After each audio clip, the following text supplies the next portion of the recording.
Have you ever wished that there was just one simple to use piece of software that would allow you to take full control over the fans in your system? Well, there's an answer for that. And today we're going to do a little tutorial on how to set it up, how to use it, where to find it, and more importantly, how to support this project. This guy has no idea I'm doing this video. This is a single developer type of project, and it is 1,000,000 times more powerful than any of the garbage, any of the official motherboard / fan control software people have ever dreamt of creating. Corsair's new 32-inch Xenon 1440p gaming monitor has the features you need to play your best. Features like silky smooth 165Hz refresh rate IPS display with 1 millisecond MPRT response time, quantum dot technology HDR 400, and built-in mount for either a microphone, webcam, or even a DSLR. To see the complete list of features of the Corsair Xenon 32-inch gaming monitor, follow the link in the description below. Okay, first and foremost, I'll be putting a link to this software down in the description below. Hopefully, it is on GitHub. I know that's gonna be scary for a lot of people. We have been using it around here. So far, we have not scanned anything malicious. I just wanna put that out there though. Anytime you grab any files from the net, you are taking your own risk, not us. So download at your own discretion. This software is amazing. Absolutely the most powerful piece of fan control software we've ever used. So far we have used it in this little system right here, which is Intel 12th gen, and Phil has been using it in his Threadripper system, which could not be any more different when it comes to motherboard approaches, fan control modules, et cetera, et cetera.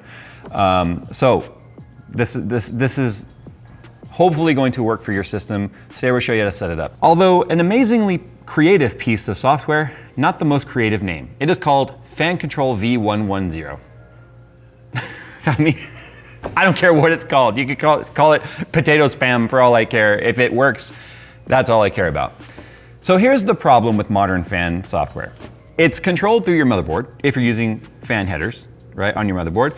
If you're using a third-party piece of hardware, whether it be like Commander from Corsair or Lee & Lee L-Connect or something like that, I have no idea how well that's gonna integrate with this.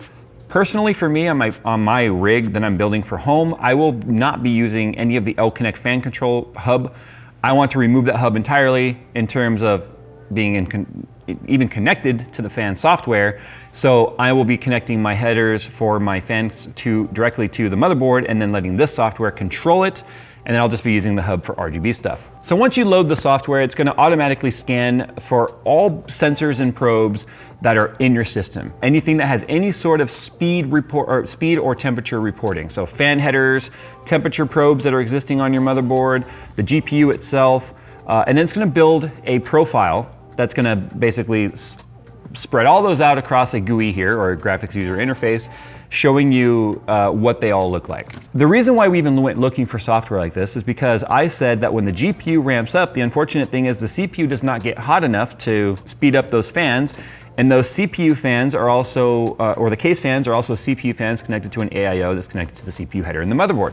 So until the GPU causes enough heat soak in the CPU itself to start ramping up those fans, it's just sitting there sweating because there's not enough airflow happening with this chassis, even though there's plenty of ventilation. So I said there needs to be something that says, hey, speed up the CPU fans if the GPU goes under load, et cetera, et cetera. Well, that's where this software comes in, and that's what we found. So as you can see right here, we've got fan control 1, 2, 3, 4, 5, 6, 7, and then the 2 fans found on our NVIDIA GPU. Right off the bat, I've always talked about using custom fan curves in an MSI Afterburner. The nice thing about this is if you didn't want to run Afterburner, or let's say you're running a different piece of software, you could control your fans on your graphics card using this software. So that's already a plus right there. It's one less piece of software that you need to start taking control over your system. So you'll see right here that it's showing different percentages and such. These are the controls, but down here are the speeds. So you have the control, which is telling the fan what to do, and then you have the speed, which is something turning with an RPM wire, whether it be a water pump, a fan, or whatever. It has an RPM wire so that the system knows how fast is it turning. So if you take a look down here at speeds, we got fan number 1, fan number 2. Technically that is my water pump, and then fan number 2 is my system fans. So right off the bat, we can double click here, and then we can rename this. So I'm gonna call this AIO pump. That way we know what we're controlling. And then fan 2, I'm gonna call this case fans. I'm doing all caps because I find that to be a little bit more, why is that capital S? Case fans. Okay, anyway. Now you can see fan 3 has 0 RPM, fan 4 has 0 RPM, fan 5 0, 0, 0. So this particular motherboard, although it has all of these additional fan headers available to it, I'm not using them. So if I want to make the GUI a little bit less cluttered, I can hide those, which just sort of grays those out. So the same thing we can do up here for fan control. Number 1 is AIO pump. So we'll label that one. And then fan control 2 is case fans. It's important to label. It really is important to label, because if you don't, you're gonna just be wondering, what is it I'm doing or what am I controlling? So what we've done now is we've set up our system to know what fans are controlling what and what headers are they on. At this point, if you wanted manual control, it would actually be this simple. And we have a microphone pointed straight at the system so that you can just not see an actual percentage in RPM change, but you'll hear an audible change as well, so you can see it taking effect. If I were to click the 3-dot menu here and go manual control, I could now just speed up stuff as I see fit. Now the AIO pump is something that I tend to kind of leave at a static speed. Speeding up the flow doesn't necessarily reduce the temperatures, because even though the water is going to be flowing through the radiator multiple times, right, it's flowing over the component just as fast. So I found that like finding a good equilibrium speed and just leaving it there is just as good as letting the pump control itself. I don't run the pumps at 100% though, because that just burns out its life faster than necessary. So I'm going to leave AIO pump at manual right there. But you can see right here the RPM adjusted, right? So 1900 RPM is where we're at right there. Now case fans, same thing, I'll put it in manual just so you can see the way it reacts. So until you enable the little toggle switch here, nothing happens, but watch, I'll go full speed. These are those loud fans we put in there that go up to like 3000 RPM. Check it out right there, 2909 RPM, 15 RPM. So a little bit of resistance keeping it from hitting the 3000, but there you can go. You see that it's actually working now. So you could just manually set a slider and call it a day, but the software is so much more powerful than that. I would not do that. I would actually set up a smart control. So what we can do now is if we come off of manual control, you can see we've got this grayed out area right here called curve. It says curve to be applied to this control. Now there's no curve set up yet. We have to create that curve. We need to decide, first of all, what do we want to control those fans? Well, first and foremost, those are the CPU fans and the case fan. We should have the CPU temperature affecting the way those fans respond. So if we hit the plus down here, and then we have multiple options here, auto, beta fan curve. We're not gonna do auto, we're gonna user control this. We've got a sync fan curve, we've got a mixed fan curve, a flat fan curve, which is kind of, I mean, it can't be a curve if it's flat, right? Target fan curve, so you can actually give it a temperature target, like do what you gotta do to do this, to maintain this target. We are gonna do a graph fan curve here. So if you click that, you'll see down at the bottom here, and I wish that the software would auto expand to like let you get down there, but you can drag it up and there you go. So we're gonna call this, it's just called graph. We're gonna call this CPU temp. So we're creating a curve or graph based on the CPU temperature. So now that we've done that, we can click temperature source, and it says nan 0%, or none, because nothing's selected yet. We haven't told it like, what are we basing the curve off of? If you do temperature source, you will see everything it scanned in this system. Package temp, individual core temperatures. You will see temperatures for the motherboard itself. So there's a ton of things on here. Anything with a temperature probe, remember I said that. So if you were to install any of those additional probes that you have to tape down somewhere, those would be visible as well. So we will be doing a CPU package right here, 12th gen, 12900K. And now you can see we've got a curve that's fairly straight, right? So we want to adjust this now. So if you hit edit, you can now click along, right? And you can add different points that you can now move around, and you can create the scale of the chart as well. So 120C, we know the CPU will never hit that. 100C is where I want to like max out the chart. And then what we can do here is we can start creating our graph exactly like you would in say like Afterburner or something like that. And this is all based on percentage to temperature. So all we're saying is at this temperature, put whatever we're connecting to it at this percent. So now I'm gonna hit OK. And look, there's our new curve right there. We can see based on the current temperature, CPU package at 40C, we have 51.8%, just jumped to 55. Now what we can do is go back up here to our case fans, and we can apply this curve to CPU temp. So you see now when you click on the curve, CPU temp now appears. Now check it out. You hear the fans start to ramp up. Now we have told the CPU case fans, or the case fans that we set, to use CPU temp as the speed. That's not really that different from anything you could do, say, in the motherboard software or any third-party software, IQ, MSI Afterburner for the GPU specifically, any motherboard software, Li Connect has some control in there. That's nothing special. What's special here is the fact that we can create another graph, and we are gonna call this one GPU temperature. We are going to set the source to our NVIDIA RTX 3080 Ti, which is currently at 30C, create our graph just like we want. I like to let my fans sort of spin at 50% minimum, right, until approximately 45C, and then I will let it sort of kind of exponentially ramp up. We are gonna max this out at 85C because I want finer control. There's no reason to let it go out to 120C. We've already proved in a video it'll shut down before GPU ever gets to that temp. And then maybe what I'll do is put another control right there, and if it happens to be a cold day, I'll let it go down as low as like 38% or something like that. So hit OK. Now you can see we've got our GPU fan curve. Now check this out. This is where the cool thing happens. I showed you in the list here, there's a mix fan curve. We are now gonna create a new fan curve that is going to take multiple curves into account on what to do. So let me explain this. If I click mix fan curve, and we're just calling it mix, that's perfectly fine. Function max, sum, average, min, and subtract. So we're telling it what to do with the two figures it's going to be like looking at. What I want to do is set max, which basically says whatever the maximum temperature is that I'm telling you to reference, use that to control the fan curve. So I'm going to set max. Add fan curve, CPU temp. We can add another fan curve, GPU temp. So check it out. Now it says at the bottom, it's at 53.3%, and it's using CPU temp right now as our max because it's the hotter temperature.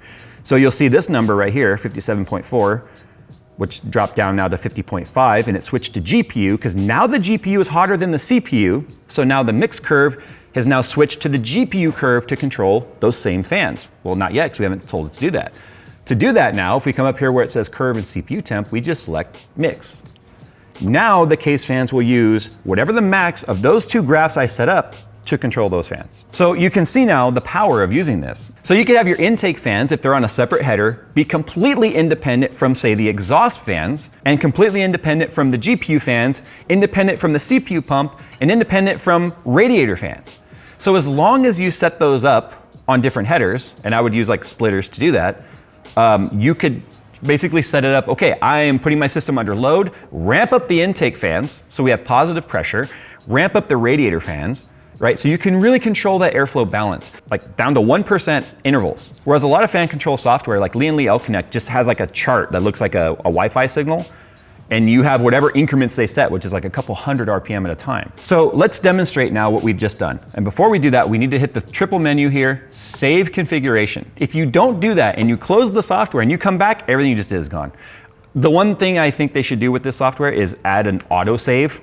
Every time you make a change, maybe autosave, or at least warn you if you go to like shut down the system that you haven't saved, because I can't tell you how many times I've actually shut this down after setting it up and then like didn't save anything. So now we're saved. Now one thing we still have to do is we have to control the GPU fan. So I showed you how to set up the case fans. If I want to create a custom curve for the GPU fans, because I already created a GPU temp curve down here, I can just turn on curve and select GPU temp on both of the fans right there. If you have a triple fan cooler on your GPU, 3 fans will appear. So you can do that. Now our GPU temp on our fans on the GPU are using that curve we already set up. So had I not selected the curve right now in those two, the case fans would have reacted, but the GPU fans wouldn't have sped up. They would have run the factory NVIDIA curve, which is way too quiet in my opinion, especially in a small form factor case. We need as much airflow as possible. All right, so let's go ahead and demonstrate the GPU fan speeding up and the case fan speeding up. So if I go ahead and run Heaven here, you can see our case fans are using mix, but if we look at mix right now, it's currently favoring CPU temp because the GPU has not passed the temperature of the CPU yet. Okay, we're pretty close, 56 versus 57. Now it's switched to GPU temp. And it popped up to a higher percentage. You can hear the fan speed up. It's now at 66% fan speed, 58C on the GPU, and you can hear them speeding up now. 59C and at 70% now, or 69%, at nice percent.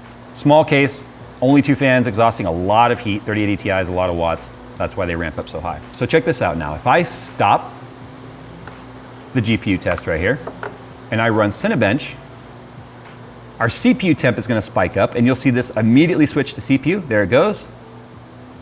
And we are 100% now on the fan curve because we hit 82C on the CPU, and that's just where I have the fan curve set. So if you don't want it to be that loud, you just adjust your curve. You push it out some on how hot it needs to be before it goes to 100%. But 83C on the CPU, 85, 83.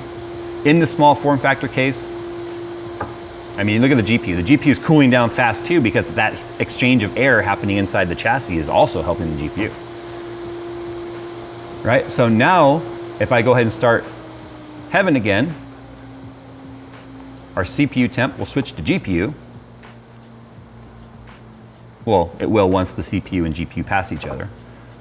So it's kind of going back and forth right there because it's like right on the edge where they're crossing each other. And the funny thing too right now is with the CPU being hotter than the GPU, it is affecting the GPU because the fans are still ramped up because of the CPU temp, so the GPU is benefiting from that. But check this out, our GPU just crossed the CPU, so now we are using the GPU fan curve, which I have set a bit more aggressive than the CPU. But you can see now we are intelligently mixing those temperatures and using the max of whichever curve we have set. Now, there's another thing you can control here. Let's say you don't like that super fast ramp speed, or it sounds like it's a car revving. If you don't want that, there's a couple ways you can control that. So you'd have to set this up for each fan curve or reference curve that you have set up. So if we click the edit button on CPU, you can see here at the top we have a 2C hysteresis with a 1 second response time. So what that is saying is every 1 second, look for 2 degrees Celsius of temperature change before we make a change. We can adjust that. We can say, let's make it take 3 or 4 seconds.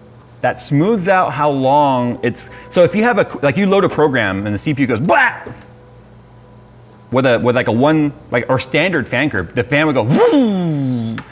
That's annoying, right? As annoying as the sound I just made. So you could set that to go, hey, it needs to be like changing temperature for at least 3 seconds before the fan does anything. Okay, so you set the decision choice making there with hysteresis, and you can change the change, like how many C you want it to adjust. So we'll leave it at 2, and I'm gonna leave it at 3 seconds response time. Now, personally, if something goes under load right away, I want it to ramp up quickly. Maybe not like instantaneous, but I want it to be quickly. But what I want to also happen is when it's done, I don't want the fans to ramp down immediately either. There's heat that's built up in there. There's heat soak in the parts. The part's gonna be radiating off heat. Even though the core drops suddenly, the parts got heated up, the case got heated up, I want it to continue cooling that chassis. So I'm gonna set this to like 6 seconds response time. No, not 5 seconds response time, but only on the way down. So that means after the temperature has dropped or started to come down, it's gonna use this logic. Okay, so we're gonna check that box right there and hit okay. So now, if we do some sort of a increase in temperature, it'll use the logic I just set on the way down. So now if we go up to case fans, which is again what all of this is controlling, we hit the drop down here, we see we get step up, step down, and it's rated in percentage per second. Now you've got start percent, stop percent, offset percent. Just leave those alone for now. Step up means every second make an 8% change in fan speed. 8% per second. Higher percentage means faster response. Okay, so if I add 50% per second, it'll make a 50% change in fan speed per second. So now if I load Cinebench, it's gonna go what? Like real fast. It's gonna be like literally hitting the rev limiter. So check this out.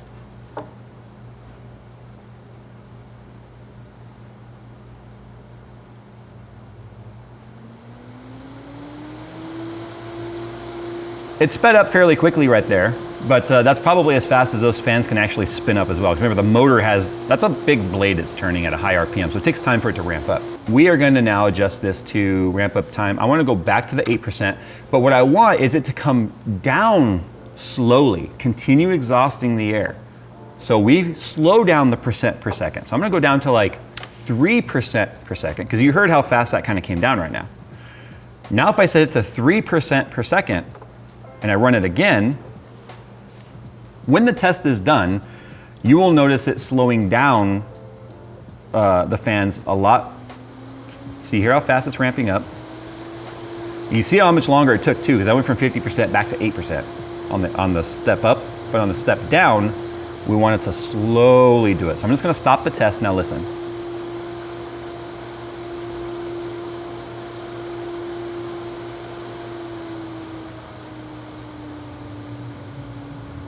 See how much longer it's holding those fan RPMs? So you can fine tune all that with the step up and step down time. Personally, I feel like it would be nice to have that be finely tuned, because I think a lot of people, when the load stops, the fans just drop. Because it's percent per load, and like that's how motherboards tend to work. CPU, like PWM is what it kind of uses more often than not in the motherboard control software. But if we want that to last longer, then we would go back down to the CPU temp, right? And then we would increase the response time from 5 seconds to say 10 seconds, right? So the longer we let it sit there and kind of scan what's happening, the longer it'll hold those fans, so you can adjust all of that. This is incredibly powerful software. Anything that has a fan control or a temperature probe that the system sees, if it can basically be seen in hardware monitor, it's gonna be seen by this software right here.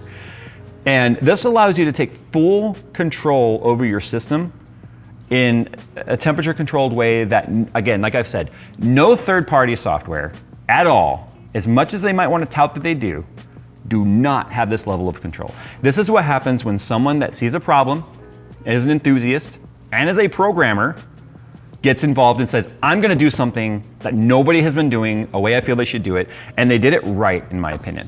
This is a free piece of software. Okay, I didn't even mention that at the beginning of this video, it probably says it in the title somewhere. This software is free. Right now, I have no doubt thousands of you are running out at the very second I'm saying this and are already downloading and following along with this. You might have even restarted the video and you're kind of going along as we talk about it. If you feel so inclined, donate to this developer.